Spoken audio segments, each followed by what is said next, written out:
You can never imagine that a peerless pendant can be created with only a scrap iron piece and after some ingenious forging.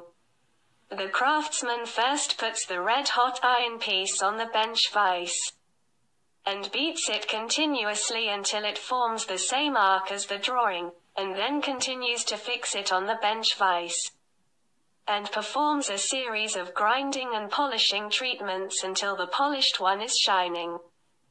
Then paste the drawing on the blade body and put it on the belt sander to grind out the corresponding radian, then saw the corresponding blade body with a jigsaw, and then burn it with a spray gun, then put it in oil for quenching processing. After cooling, continue to put it on the firewood tongs to manually polish off the residue on the surface.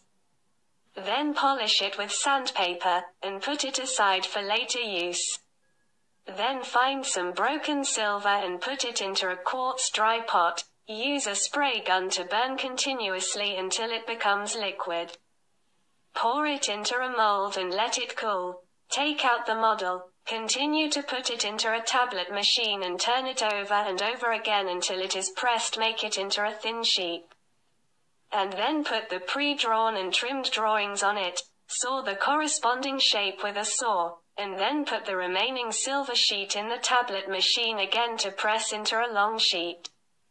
And paste 2 sheets of the same using the same drawing. Use a jigsaw to cut out the corresponding pattern, then use a big fire to burn off the paper on the surface, put welding wire on it, and weld the other 2 pieces of silver together.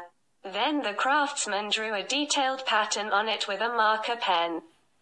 Can you guess what the craftsman made? You can communicate in the comment area. As the saying goes, good chopping of wood is not a mistake in sharpening knives. Of course, good things need superb craftsmen. The master craftsman fixed the silver piece and welded a buckle on the top. After welding, put it aside for later use. Then take out the scabbard drawing prepared in advance. Paste it on the silver sheet, use a jigsaw to pull out the corresponding pattern, punch some small holes in the middle, and then use the jigsaw to continue sawing out the small lines in the middle. And you will get a hollow knife. The sheath is placed on a wooden pier and hammered continuously with a hammer to forge a curved groove. And then the 2 pieces are pried together and welded together with welding wire. Insert the blade and scabbard. After some dazzling polishing, the main parts are almost finished.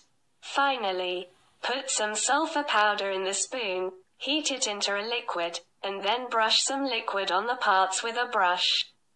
After some grinding and polishing, and finally assembling all the accessories together, such a domineering pendant is complete. Does a pendant with a cool shape surprise you? If you make an offer, how much do you think it's worth?